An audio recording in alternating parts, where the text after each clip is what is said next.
Now I want to talk. Okay, I want to continue reading this. The total silence about Mr. Fujita's intervention before the committee that was broadcast live on Japan's... About what Ugly George was saying, let the people decide. What about the media blackout about his crack use and his, you know, decadent lifestyle? I don't think has there been a media blackout? He did some drugs when he was young or something. No, not I don't think... No, there's 500,000 hits on the internet only about a man who's come forward talking about the blowjob that he gave to him in his limousine and the crack cocaine that he took while he provided the blowjobbee with cocaine. I haven't. And he said that was in '99. You're going to see it tomorrow on MNN. YouTube has blocked it, by the way. I tried to post it and they wouldn't post it. Do you think that is that alarming that they don't post this, or because you like Obama, are you kind of relieved that they didn't post it? Seriously. Well, seriously, I don't know. That would be a thing that could really maybe come up. I mean, we impeach the president over such things. That's at a level of page 6, you know, rumors and things and all that sort of thing. But I don't see where it relates to the larger issues. Do you think I don't know. We'll see whether or not they can trot that out and affect the votes, which is going to affect the political course of this country. The thing is, I mean, I had a Dr. Breeding calling in saying that the Ritalin that they give to children is actually methamphetamine. Yeah, it probably is. And speed. Yeah, it focuses the mind, and it has to do with neurotransmitter ratios and that sort of thing. And then to underscore and reify the educational system and all of that, and you know, it's all interrelated. I think that Ritalin is used to keep people focused on what an authority figure is teaching them to be, you know, in touch with. The teacher is like the senior vice president or of a corporation or anything else, an authority figure to which people will learn to pay attention and focus. Okay, now Obama or anybody else who's elected to be president is going to be an authority and is going to have a lot of power. And for better or for worse, drugs can put a person in jail. I have one viewer who was in jail for 5 years for LSD. So if somebody, so to me, if drugs is something that you're going to arrest and put people in jail for, it seems very ironical that you've got somebody like Obama that is using the very drugs and the heavy drugs that we're putting people in. So what if he has? I don't think that, first of all, it's probably wrong to have a prescription on drugs that are affecting consciousness. Why can't people use drugs that affect consciousness because somebody doesn't like it? They think there's some natural order or something that they would repair to. It's a big issue, but it's a technology. Drugs are like a technology. We could just as well try to ban television because that affects consciousness. Yeah, but what I'm saying is probably not very relevant. But I think you're missing, Harold. You're missing the point. Politically, you're missing the point. We do have a prison system that puts people in jail for taking drugs, and somebody who's running for president, who's going to be the head of such an operation, is taking the drugs himself. Isn't that a little troubling? Not to me it isn't, but it probably is politically into national opinion, and we've had a war on drugs where we've wasted all kinds of resources and so forth, and it's probably one that would be examined within a more broad context. I don't think there's anything particularly wrong that somebody did a little experimentation when they were young. Usually people... No, Harold, 1999, he was a senator. And? He wasn't a little young. Oh, okay, 1990. Oh, okay, I'm sorry, I just don't follow. No, you asked my opinion of it, it's mine, and the only reason it would have relevance is if the story gets picked up and it affects the way people think when they go into the ballot box, or I guess the ballot place, and vote. Okay, but here's a very telling expression, infect. So here on Public Access, we're challenged. Like, I know you really like Obama, and I know and I know you like public. Don't overdo that, not particularly. No, but I know, but you like the idea. It's a breath of fresh air, and he's talking about something new within the context. One of the things I'm very pleased about, he's not taking a single penny from the DLC. He's not having any. In fact, he just stiff arms them, And that's like really something to stiff-arm the Democratic Leadership Council running the Democratic Party. Harold, I know you want to stay comprehensive, and I'll be comprehensive, but in a different way. Yeah. Vis-a-vis the Obama issue, on one hand, whatever you're feeling about Obama, he's your guy. He's the hope you have.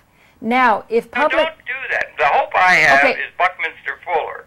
And maybe Bob Ashford. No, but you're saying... No, hang on, Harold. You're saying... He has an economic no, I'm going to push you. I'm going to push you. Harold, I'm going to push you. Harold, I'm going to push you on this because you said on Tuesday something is going to happen, okay? It's the election in Ohio and I'm saying, for me, it's worthless. I don't, and that's why I don't follow. And that's, you know, and we have a difference of opinion on that. So I'm saying, assuming that Tuesday is important... If Ugly George's information is so, and it infects, you know, the people, then the vote will go another way. Exactly. Now, what Ugly George was saying, and this gets back to your Norbert Wiener cybernetic emerging pattern, Ugly George was saying, let the people decide.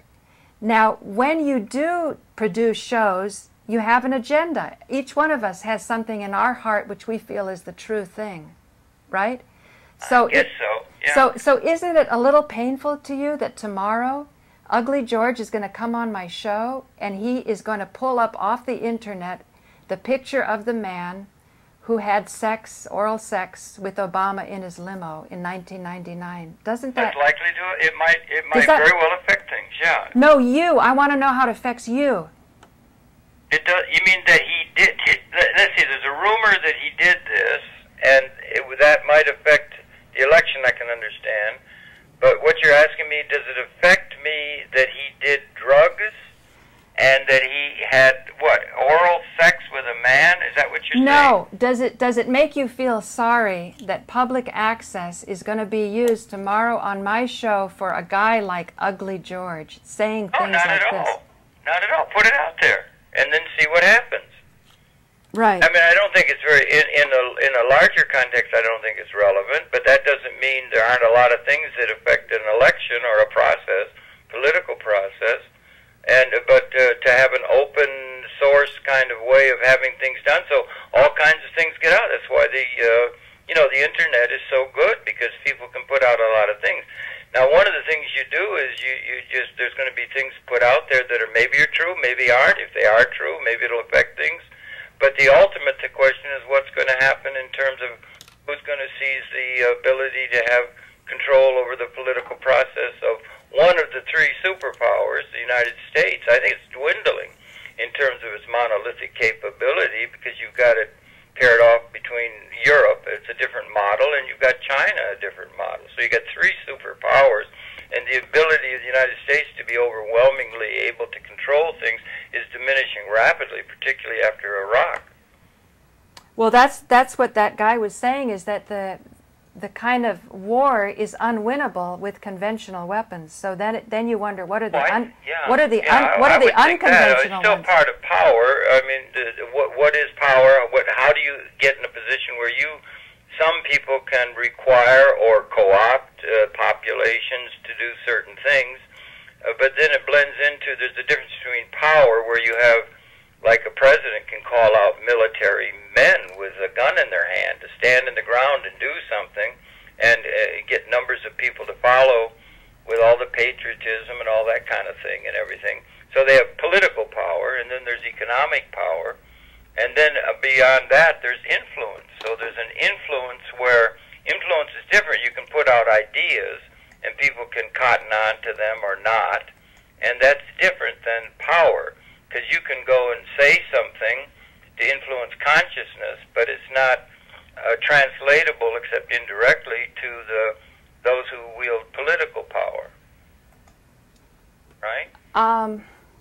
What I'm trying... it's in a certain sense, information and communication is, to a sort of way, I think it's an overworked term, but it's sort of in a certain kind of way meta to the political process. It informs it and it influences, but influence is a little different, and you put something out and then people accept it or not.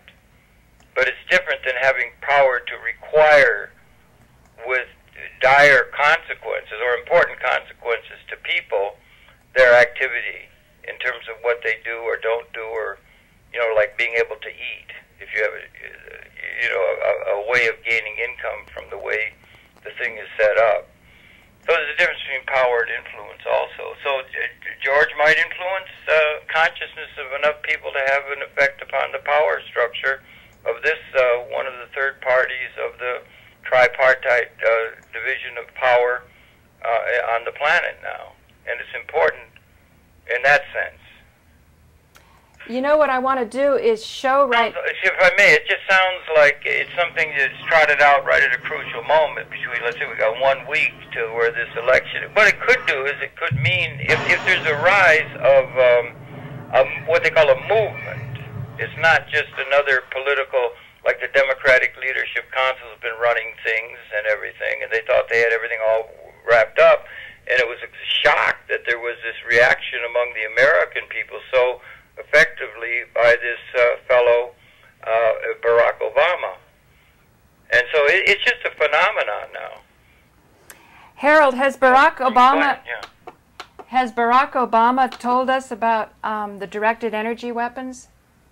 No, I don't remember hearing him ever say anything like that. I don't remember. He's much more. He's looking in a quasi-democracy system. He's looking to win the presidency of the United States. So you don't think it's important that the people know, that they should hear? Oh, what, about directed energy, you mean, or something? Yeah. Yeah, well, those things do exist. To me, it's part of an overall consortium of capability to coerce with overwhelming power, but it just nests, as far as I understand it, it nests in with the thermonuclear and germ warfare. We had a program with Dean Loren today. It was really good. He's really bright, understands pathogens and that kind of thing, and its power to cause death among great numbers, perhaps species lethal, and directed weapons is one part of that consortium of power on the negative side, the destructive side. And they want full domination. The neocons, they made a real takeover of this country to a large degree over the last 8 years, and they had a thing. I had a little discussion with Gloria Messer saying, she said, this is Germany, 1930. And I said, you mean about 1932 or 33, the time of the Reichstag fire.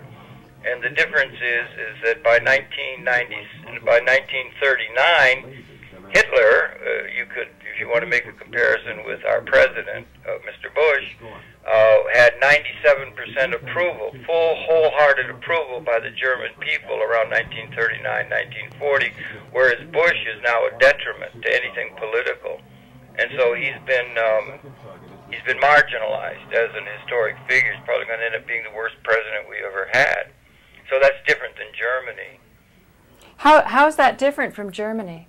Because he had 97% approval. Suppose you had Mr. Bush, everything going his way, and 97% full, firm support of the American people behind him. That would be comparable to what Hitler was in a way to what was the threat of a fascistic thing coming out of Germany in 1940. When they were in their heyday, they were in power. But now Mr. Bush is coming to the end of his term, and he's going to have to just stay out of the limelight because his approval rating in this country and around the world and his policies are such that they're being denounced by the massive population, and it's having an effect on the electoral process. You weren't in a position to vote Mr. Hitler out of power by 1939 because 97% of the people all gave wholehearted support to him. Whereas Bush is marginalized. He's down about 30%. Watch that weapon. And that's on a world scale as Harold, well. watch the stream. Look at those weapons. Do you think? Yeah, what about them? The weapons of directed energy weapons. Yeah, that must be some kind of that must be some kind of heat X-ray thing. Well, and whatever it is, it's part of a panoply of destructive power that is in the hands of the political leadership.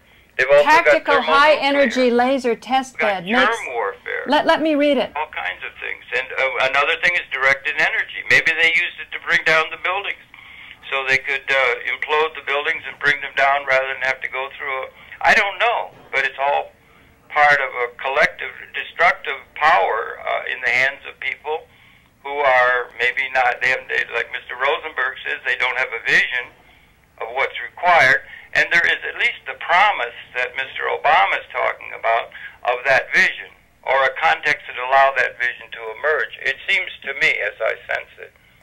Well, see, here's what my problem is, Harold. I think that you can seduce people into thinking things one way, and actually it's a different way. That's why I'm interested in anorexia. An anorexic thinks that she's fat. I know. Did I ever tell you that cartoon? There's a cartoon where the guy has one woman looking in the mirror, and she's thin as a rake, or just beautiful, and everything's fine as far as, washboard abs or whatever women have. And she looks in the mirror, and the image she sees is fat. And then you see a man who is really, really fat with a big gut and all that kind of stuff. He looks in the mirror and he sees himself like Charles Atlas. Right. So that kind of thing, yeah. And then remember, that's a great big thing they play upon to sell products to people. Say, Harold, how to manipulate human consciousness, the foibles and insecurities and things. Harold, do you realize what you just did telling that joke? It distracts the line of reasoning that I had. Oh, I'm sorry, I didn't mean to. But are you aware that you do that? No, I don't know what that'd be worth investigating. Yeah. How did that distract?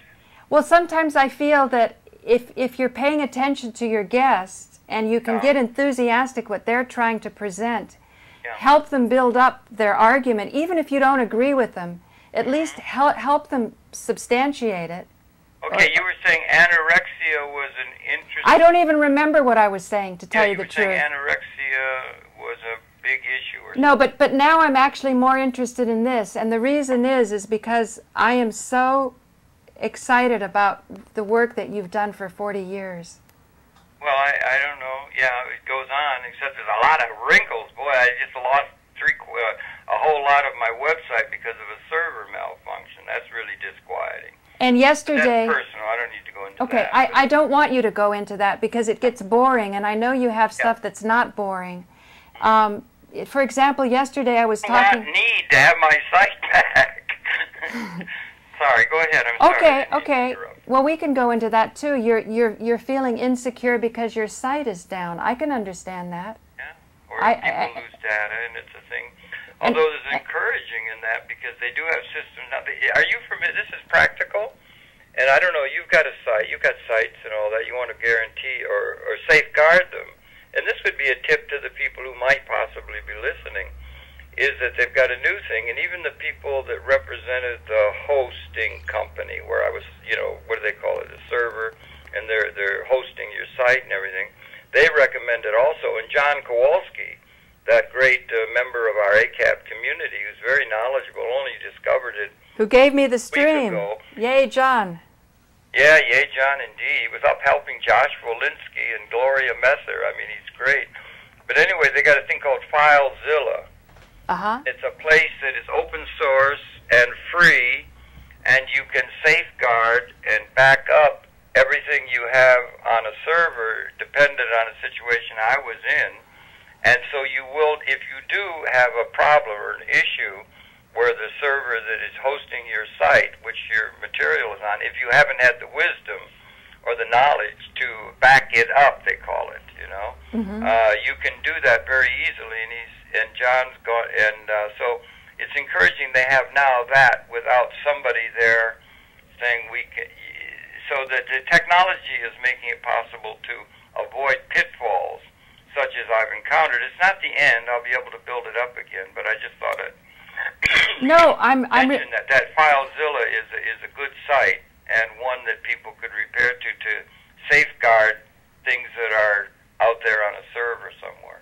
No, Harold, I'm really glad that you mentioned that because it brings up what's a deep need of mine for security, which isn't just my website; it's my YouTube website.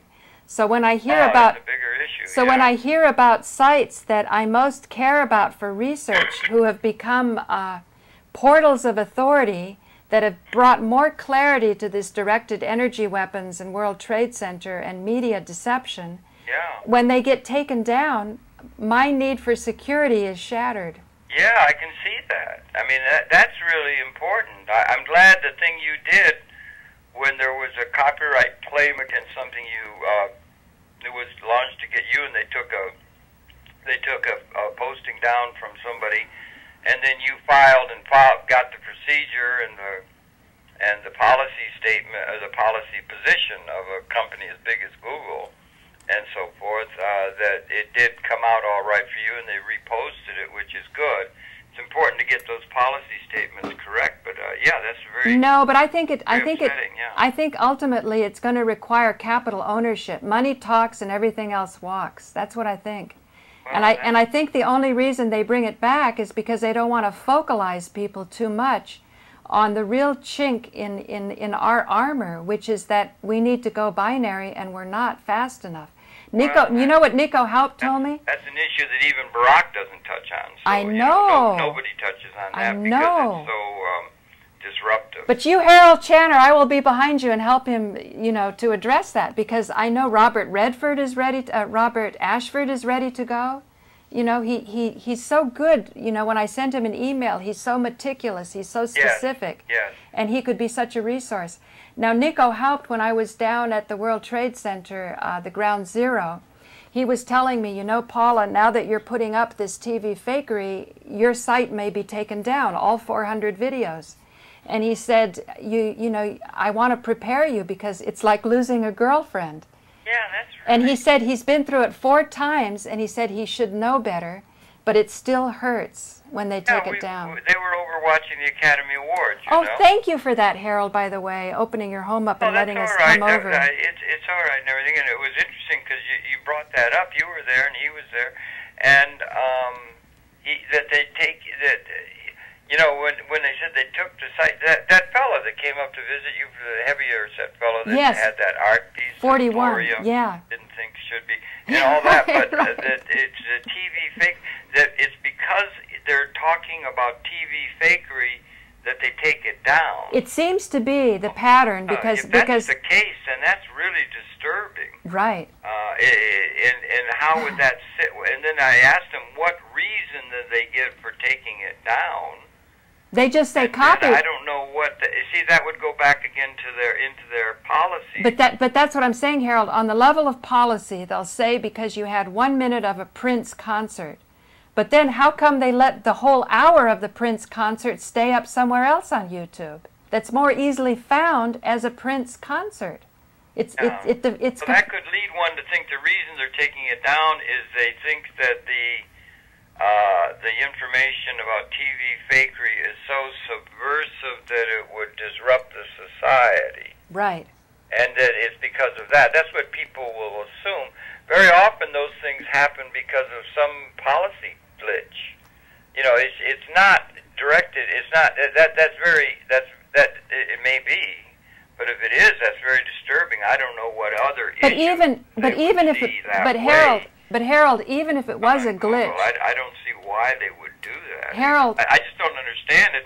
Harold, I don't understand under what rationale they take something. Harold, I'm going to help you understand. Even if it was a glitch, wouldn't you think that we should have some kind of, at the very least, even though Norman Kurland hates this idea of a Public Utilities Commission, because eventually people own the regulators, but shouldn't there be some access to who took it down to be able to find out why, to have some discussion? Not some vague thing that it will be tried in a court, near you, which is what I signed away for. Yeah. Shouldn't there be some recourse? The Telecommunications Act of 1996 was a major reformation of the Communications Act of 1934, which had been operative since 1934. And that was at a policy level. That was the context within which the United States system was setting policies. And as I've said to you, the basic policy grounding statement for the United States economy, and to a degree as a mentor economy, the world, is the Employment Act of 1946. I would think that act should be revisited the way they revisited the Communications Act, because the economic policy assumptions are even more effective in terms of the way the society is to be organized, and there's never any mention of that. They just accept, as ipso facto absurd, anything other than the idea that the folks will get income by their labor contribution to production. So they need capital ownership. Well, that would be one of the things that come up. I don't think you should say capital ownership is the answer. It's just one critique of it. Well, what gives from that side of things, but for a what mixed economy? But what gives us the power? You could get a critique of that along socialist lines. There could be Harold, I got to stay on a really narrow point here. What will give people the power so their YouTube sites will not get taken down? Well, I don't know. I'm more looking at, I don't know. That's very disquieting. One of the things, I don't know whether or not we could, you know, one thing you might investigate, because you're really pushing the envelope in all directions, which I think is really great, is this thing, and I'm not sure, because I don't know things cyber, but it seems to me everybody that I was in touch with over these last few days and my angst about my site and everything, and it's going to be okay. Oh, it's going to be okay, good. The thing is this FileZilla thing, and that's something that is a new thing, a new system on the block that makes it apparently very simple and very easy for you to save the, and then be able to repost if they take it down. Let's say they just take down everything that isn't some Republicans or something. Only Republicans will be on YouTube, or somebody or something. That was the Act of 34, right? The Communications Act of 1934. Right. When they set out a broad brush policy statements, and your private sectors entities will do that. Large corporations have to have policy statements by which they're going to operate and all of that. But so does the government, and so does the system. But so that's at a policy level, and then things change. So things change in advance. I think when they get around to thinking, let's investigate the policy assumptions of our economic thinking, as opposed to just one part of the overall economy, communications, then I think they might be into territory where they consider a major transformation that could get through the Congress and so forth toward what I would think of as binary. But I think there's a whole lot of people in the so-called progressive wing of American society that would think, well, we'll get to another way of thinking, and they would just be saying, well, let's just through ignorance like I've done. So I'm going to go out with... But I mean, it might be helpful. Do you